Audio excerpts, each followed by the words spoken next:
پر photo ڈال دیا.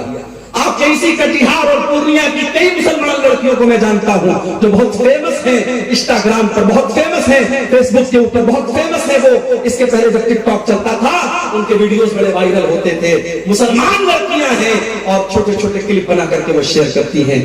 جائز نہیں ہے میری بہنوں آپ کا اپنے جسم کو اور اپنے چہرے کو کسی غیر کے سامنے دکھانا, یہ جائز نہیں ہے. اور سوشل میڈیا پہ پبلک پلیٹ فارم ہے, کوئی بھی دیکھ سکتا ہے, وہاں پر تو اس طریقے کی چیزیں ڈالنا بالکل بھی جائز نہیں ہے. تو تصویر کے معاملے میں ہم بہت احتیاط ہیں. 4 چیزیں ہو گئی. نمبر 5, اللہ کے نبی کے صحابہ کی کو برا بھلا کہنے والے کے اوپر بھی اللہ کی لعنت ہوتی ہے. اللہ کے پیارے نبی فرماتے من سب اصحابی, جو میرے صحابہ کو برا بھلا کہتا ہے, جو میرے صحابہ کو گالی دیتا ہے, فعلیہ لعنت اللہ والملائکۃ والناس اجمعین, اس کے اوپر اللہ کی لعنت ہو, اس کے اوپر انسانوں کی لعنت ہو, اس کے اوپر فرشتوں کی لعنت ہو.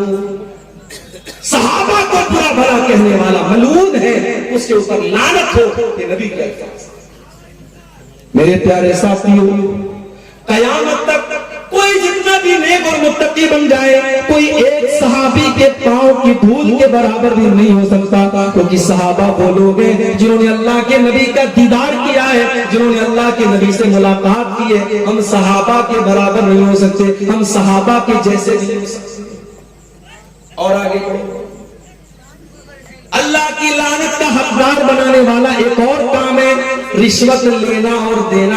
اللہ کے نبی فرماتے ہیں لعن اللہ الراشی والمرتشی, رشوت لینے والے پر بھی اللہ کی لعنت اور رشوت دینے والے پر بھی اللہ کی لعنت.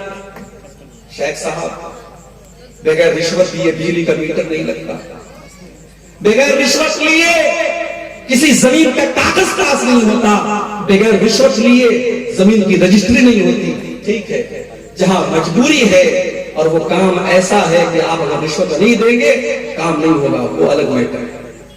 لیکن اپنے فائدے کے لیے رشوت دینا اور اپنی آسانی کے لیے رشوت دینا, وہ کام بغیر رشوت یہ ہو سکتا تھا, پھر بھی رشوت دے کے اپنا کام جلدی سے کرا لینا یہ غلط ہے. مدرسوں میں نوکریاں ہو رہی ہیں, وہاں پر بھی رشوتیں چل رہی ہیں, اور ایک انسان حقدار ہے, اس کے پاس ڈگری ہے, علم ہے, سب کچھ ہے, 5 لاکھ روپیہ مدرسے کی کمیٹی کو نہیں دے گا, مدرسے والے اس کو نہیں رکھیں گے. اور اس نے اگر نہیں دیا, مدرسے والے ایسے انسان کو رکھیں گے جو 5 لاکھ روپیہ دے دے, چاہے وہ انگوٹھا چھاپ ہی کیوں نہ ہو, فرضی ڈگری لے کے آیا ہو, تب بھی اس کو رکھیں گے. علماء نے یہ بھی لکھا ہے جہاں یہ حالات پیدا ہو جائیں اور آپ کو پتا ہو اگر ہم نے یہاں رشوت نہیں دی, ہم نے پیسہ نہیں دیا, تو یہاں ایک حقدار کا حق مارا جائے گا اور ایک نالائق آدمی اس عہدے پر اور اس چیز پر قابض ہو جائے گا. وہاں مجبوری کی وجہ سے, چونکہ رشوت کوئی شوق سے نہیں دیتا ہے, لینا یہ شوق ہو سکتا ہے, لینے والا اختیار سے لیتا ہے, دینے والا ہمیشہ مجبوری میں دیتا ہے. تو رشوت دینے والا ایسی مجبوری کے کیس میں اس کی اللہ تعالیٰ کیا اس کو چھوٹ مل سکتی ہے, مگر عام حالات کا مسئلہ یہی ہے رشوت لینے والا اور رشوت دینے والا دونوں کے بارے میں اللہ کے نبی نے لعنت کی. اور آگے بڑھیے, شراب پینے والے کے اوپر بھی اللہ کے نبی نے لعنت کی, اور صرف شراب پینے والے پر نہیں, آپ نے فرمایا شراب جس پھل سے بنتی ہے اس پھل سے رس نکالنے والے پر بھی اللہ کی لعنت, اور جو انسان اس رس کو نچوڑ رہا ہے, اس پھل میں سے, اس انگور میں سے رس کو نکال رہا ہے, اور جو اپنے برتن میں نکلوا رہا ہے, دونوں کے اوپر اللہ کی لعنت.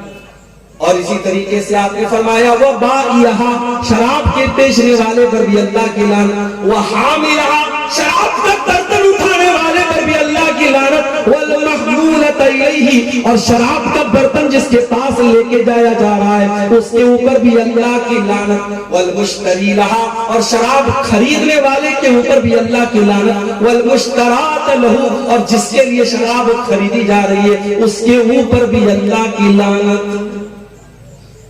بڑے بڑے 5 اسٹار ہوٹلوں میں شراب بھی پروسی جا رہی ہے اور کولڈ ڈرنک بھی پروسی جا رہی ہے.